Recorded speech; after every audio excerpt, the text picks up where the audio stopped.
Yo, yo, yo, yo, yo, yo, yo. Big Kids back up in here. We got some breakdowns, y'all. We got some TikTok breakdowns and people trying to understand what's going on with this symbolism. Now, before we get to that, I would like to give a shout out to people who donated to the channel. Shout out to Karan Nelson. I appreciate you so much. You said big ups, Kish. Big ups to you. Salute. Thank you for believing in the mission, Karan. Thank you. Look up Ministries Lead. Thank you, Ministries Lead, for donating to the channel. Shout out to Monique L. Ammon. Shout out to Monique L. Ammon for donating. Shout out to y'all so much for donating to the channel. Truly appreciate it. Your support is very much needed for me to keep going. You know what I'm saying? I appreciate y'all a whole lot. But, and also, we about to get into this reaction, y'all.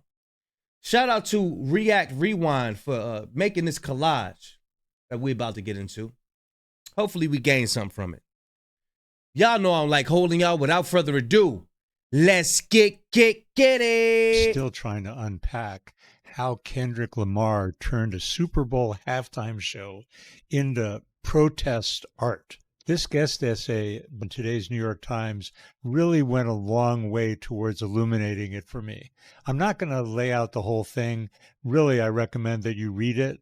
But she talks about the complexity of the symbolism and all of the nuance that was in this incredible work of art that most people don't understand. And I have to admit, I didn't understand it at the beginning. I've had to look at it and read about it.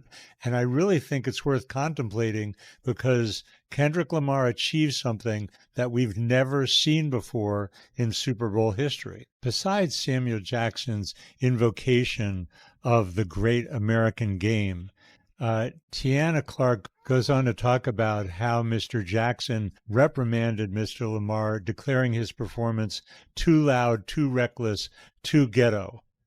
Oh my God. And then perhaps most significantly, she calls Not Like Us not just about the Drake diss anymore, but a diss track to America, an audacious indictment delivered as a rallying anthem designed to unite us and revive our weary, burned-out reserves in this crazy political time that we're living through. That's a divide. See how he divided it? She continues with the really outrageous Serena Williams Crip Walk and talks about how this presentation was bold, clear, and audaciously black. It's a huge bravo for Lamar. And I really appreciate Tiana Clark, Lamar, for illuminating it so passionately, so eloquently. And, I think I got it. What do you think? That's what's up. Was it a wake-up call, an act of defiance, just brilliant political art? I don't think there are many other options, but let me know. I did not see It's everything all into one. That's the beauty in it. This image, and I'm so glad that I came across this one on the profile for AI Brown that you can read. I don't think you can read the top, but it says the letter K times 3 flag in the flag. Letter K times I did 3. not see this. Hold on. Oh. I did not.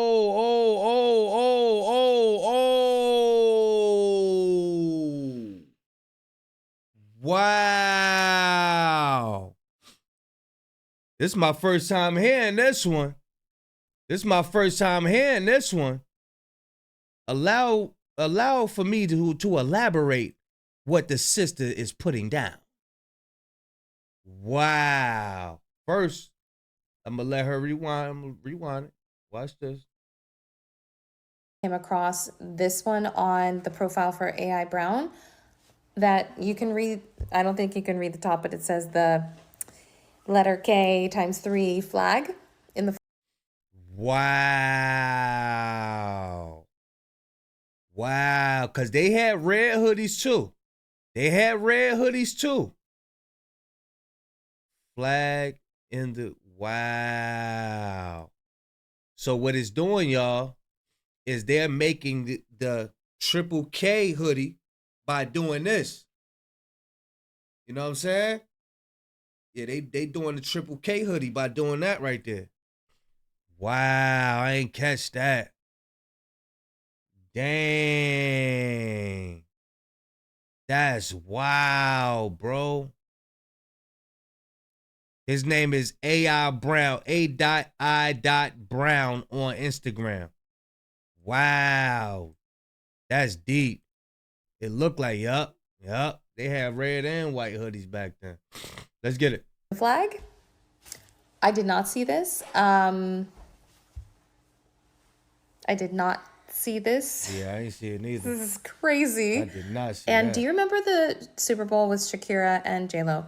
And how J-Lo did the behind the scenes of kind of gearing up for the Super Bowl? There better be a behind the scenes special or something about this performance, because there are so many things that Yeah. they're there in plain sight. Hey, look, somebody gonna put together a documentary. Watch. Somebody gonna put it together a nice short documentary. Hopefully it's long, but yeah. That's gonna be crazy. And I didn't see it. Did you see it? Because I ain't see that. Shout Oh out my to this gosh. brother right here, man. Wow. Am I the only one that didn't understand what was actually going on in this halftime show? Nah, you ain't doing After being called ignorant on multiple platforms, I decided to go and do some research and try to decipher what was really happening. Hey, look. Those fans done dogged him out. Hey, look, you listen, you mother, you don't know, man. Tell her, he probably hopped online like, yeah, I don't know what's going on, so that mean it ain't. But they probably wore his out, man. I came across a Facebook post that said, if you didn't understand, then it wasn't meant for you. It wasn't meant for me. Why? Because I don't listen to Kendrick Lamar? Or it wasn't meant for me because I couldn't hear exactly what he was saying because the mic was so low? Was that the purpose? This Facebook post goes on to state, the song Not Like Us is a diss track towards Drake for being a pedo and linking him to Diddy and the Diddy party and allegations. I'm all for dissing pedos. How about you? Further goes on to say, Samuel L. Jackson played the part of Uncle Sam, meaning the government. Uncle Sam goes on to state, greetings and salutations. This is your Uncle Sam, and this is the great American game, meaning this is the game of politics, not the game of football. My interpretation of this is that we're all politically brainwashed based on what channel of media we consume on a daily basis. On some of the lesser known songs, Uncle Sam, Samuel L. Jackson states, that's too loud, that's too reckless, that's too ghetto. However, when SZA comes on, nice and shiny, shaking that peach, the crowd erupt. The point is, nobody cheered for the songs that actually have some meaning. But you put a nice shiny toy out in front of everybody, and everybody goes wild. Told y'all. I told you. I be saying it. They wanted some skin to be shown. They wanted some eye candy to be shown. That's what they wanted. Understanding has changed. Now that I've read this and I've conversated with people, I think this was a political call out of our government as a whole and how they show us one thing over here and then do something different over there overall. No matter, this performance was a call out of our government and a wake up call for us. Maybe this was confusing on purpose, because this sure does have all of us talking about it today, doesn't it? I'm a 42-year-old dinosaur, and I have no idea who Kendrick Lamar is. But I watched it anyway just to, like, stay with the times, you know? Yeah. My thoughts on that. Was he as good as Prince or Michael Jackson? Fuck no. Fuck no. There will never be another of those two men.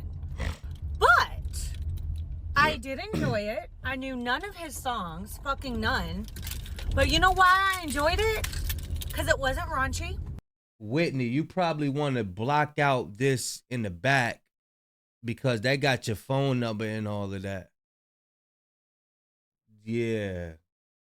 I don't know if you was thinking or not, but yeah, you just doxed yourself. People were actually dressed appropriately. red, white, and blue and the flag.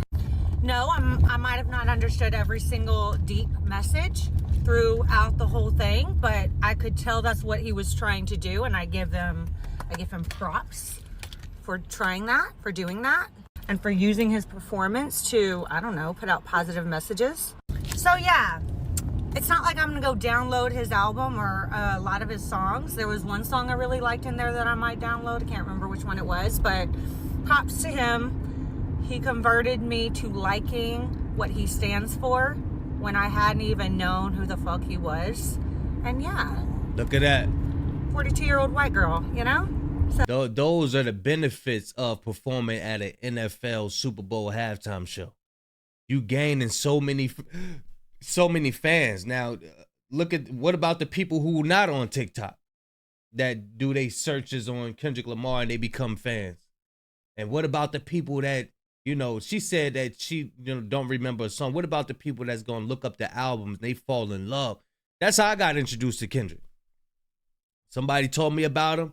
I was like, man, who is this, man? Who y'all talking about, bro? Who? What? Being stubborn. Man, I threw on that Good Kid, Mad City, man, and fell in love, boy. I ain't playing, boy. I fell in love. I was like, they still make good music. They still make good music. Yes. Yeah, man. So good for him. Watching the amount of black people come on this internet and express their distaste for Kendrick Lamar's halftime show is embarrassing. Yeah, You know, yeah. it actually adds weight to the conversation of a they and a us. Uh-huh. But it doesn't surprise me. It does Right. not surprise me. Cool. There have always been a they and a us from the beginning of time. Yeah, Do I yeah, think everyone agreed with Martin Luther King, Rosa Parks, Frederick Douglass, Marcus Garvey, Malcolm X, the Black Panthers, Harriet Tubman? Do I think everyone agreed with them? I don't. It was some people okay with remaining comfortable, not ruffling feathers, staying in a box. It will always be that section. Am I the biggest Kendrick Lamar fan? I'm. You got Judah, you got Judas, you got Judas Iscariot. Judah, the one who betrayed Christ. That's the day. You know what I'm saying? He said for the cock, you gonna betray me. Yeah, man. It's always been a day.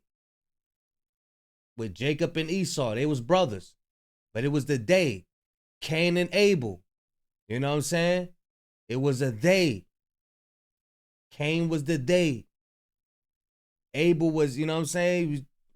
He ain't had that spirit on him. I'm not. And I'm not going to lie to you and say I am, but I respect the fact that he used that moment to speak to the times.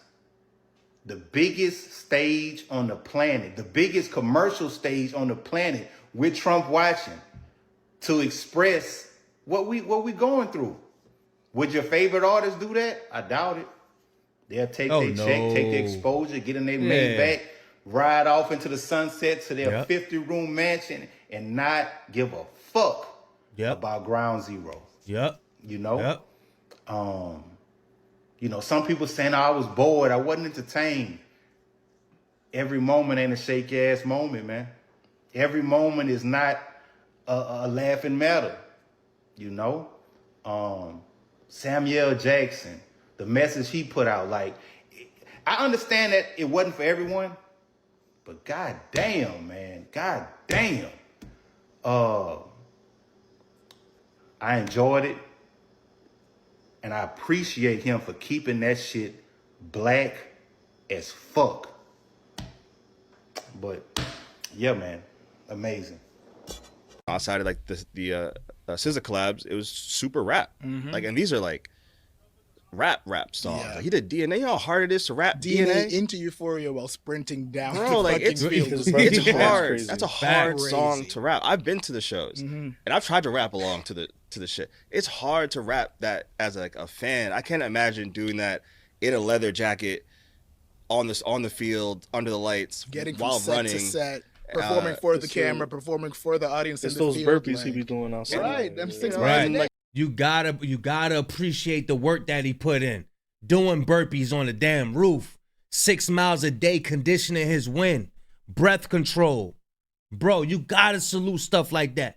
Especially if you a hater, You sitting on the couch eating donuts and drinking beer and liquor all day, and you ain't trying to do no conditioning. You like hell with life. Don't sit up there and hate on this, bro. Don't hate on this, man. Don't sit up there and hate on this. Like remembering your like all your cues because it's all choreographed, right? So you have to be at a certain spot at a certain time. Yep. He's doing all of this while rapping DNA and self-censoring. Like that was the craziest part. Like I know that I would definitely forget where I was cussing in a song or what I changed, and he was just like not making a single misstep the entire time. It's crazy. It's not lost on me that most Bro, it's so many. That's why, like, people just be thinking people be picking on Lil Wayne. This is why. There's so many factors of what Dot, there's so many things that Dot is doing that should not, he's just making it look easy.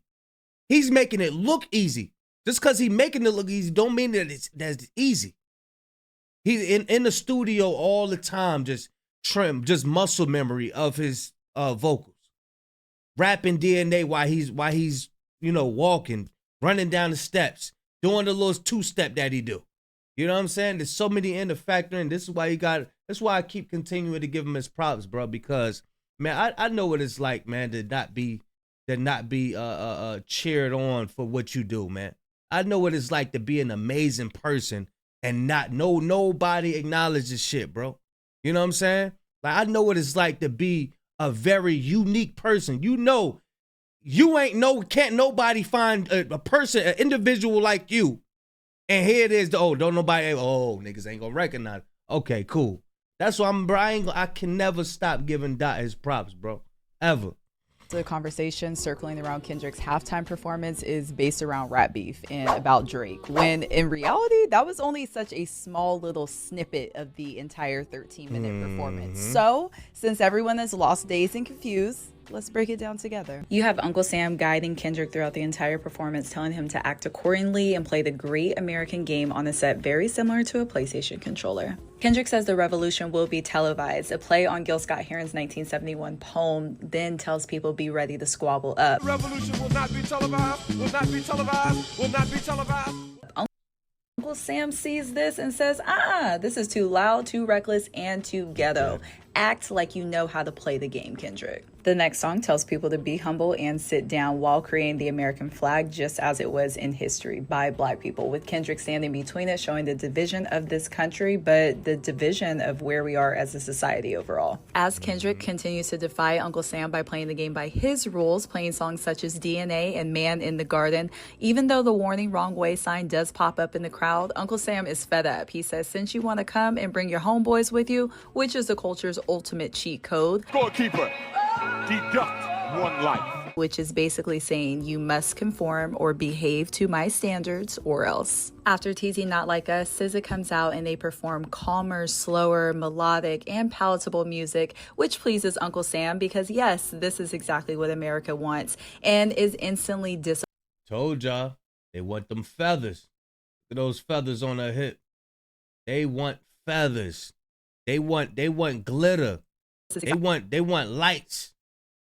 Exactly what America wants. Slower, melodic, and palatable music, which pleases Uncle Sam because yes, this is exactly what America wants and is instantly disappointed as soon as he hears hip hop being played again. Don't mess this.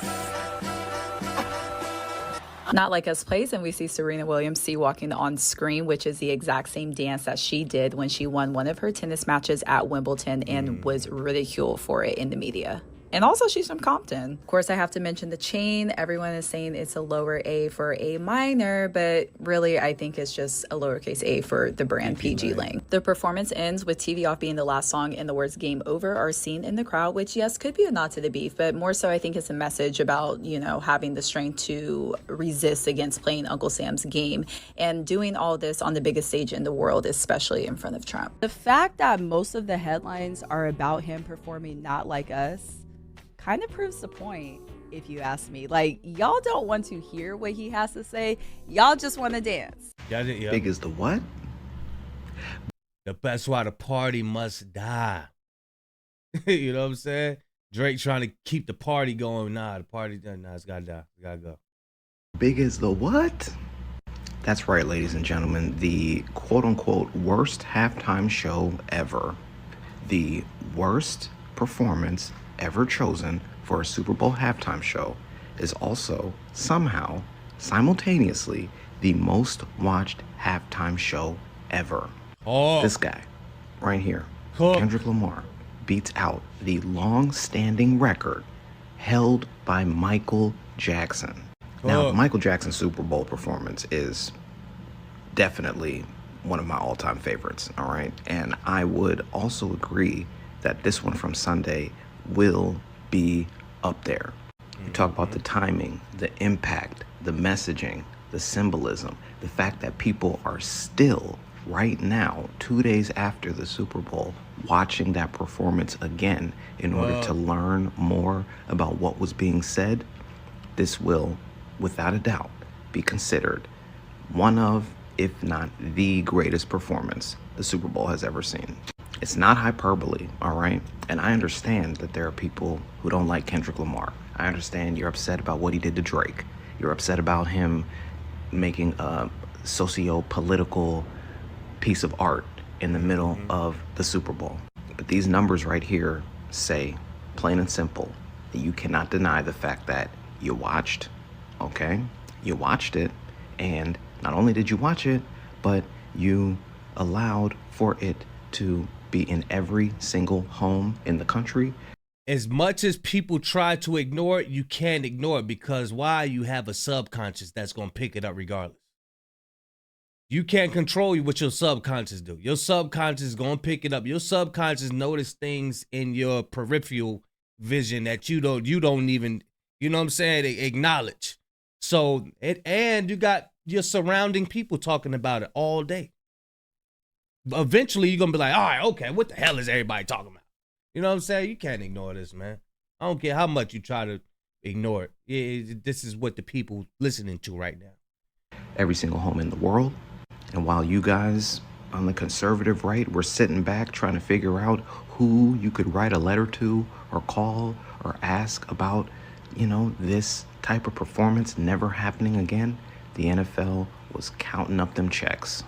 Now, I know there was a lot of controversy going on with this Super Bowl, but I said the one thing everybody wanted to see was this man's performance. And now the viewing numbers speak for themselves. It really is game over. I mean, what is Drake gonna do to come back from this? What are conservatives gonna do to come back from this? They were swearing up and down that nobody cared about this halftime show. But the numbers don't lie, people. We got you, all right? King Kendrick, once again, sits at the top of the mountain. And that's where he belongs, because he deserves it all. Take a seat, take a seat. This just in, 130. Hey, bro, why you come in like that? Take a seat, take a seat. Hold on, we gotta get this back. Hold on. And that's where he belongs, because he deserves it all. Take a seat, take a seat. This just in, 133.5 million people watched the Super Bowl halftime show, an NFL record. This means 133.5 million people saw Kendrick say, hey, Drake, I heard you like him young. 133.5 million people together in unison saying, A minor. But most importantly, 133.5 million people experienced a cultural movement. It was an education session for 13.5 minutes, meant through music. Kendrick educated us politically. He educated us historically. And he sent so many subliminal messages sonically. Shout out to you, Kendrick. And shout out to you if you watched and appreciated the halftime show. Hey, Drake. Okay, I'm done. I gotta eat some lunch. Now, how y'all let a conscious rapper make it this big? I thought y'all said, don't nobody want to hear that shit. Nobody want to hear that shit, Sharif. Uh-huh. The first rapper to ever reach 100+ million monthly listeners on Spotify. A conscious rapper, that is. It's just another testament to how great Kendrick is. You know, because in order for you to reach this type of milestone or accomplishment, you have to know how to make great records. You have to have great records.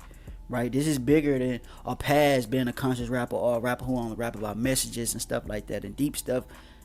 You have to make records that can be played in clubs, that can be played on the radio, that can be played at festivals and stuff like that.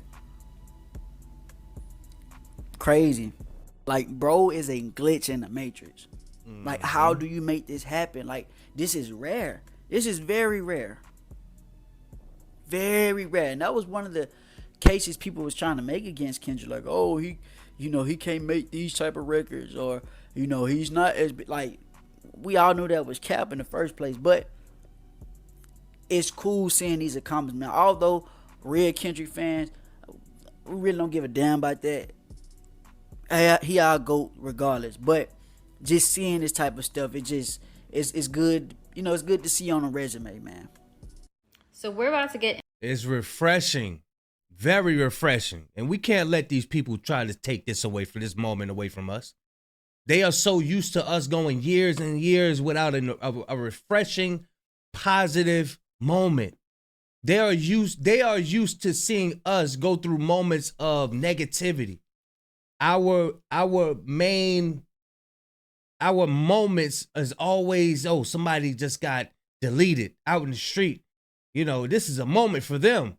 Yeah, the police just strangled him out. Yeah, this is their moment. Yeah, it's always negativity. Our moments is always negative. Always somebody getting shot down in the street or something like that. Nah, we ain't nah. No, I'm not letting up. Can't let up. We gotta keep this momentum going. This momentum. Into a deep dive of all of the symbolism that was shown throughout Kendrick Lamar's Super Bowl performance. And we are going to start from the beginning with Samuel L. Jackson dressed as Uncle Sam. Uncle Sam was used in the early 19th century as a depiction of America personified. He was a representation of American pride and patriotism, but also propaganda when it came to recruitment and war. When it comes to accuracy, Kendrick Lamar could have easily chosen a white man to play Uncle Sam and to narrate the performance. Yeah. But instead, he chose Samuel L. Jackson, who has also played this role in Django as an Uncle Tom. And in the movie, he was in love with his white slave owner.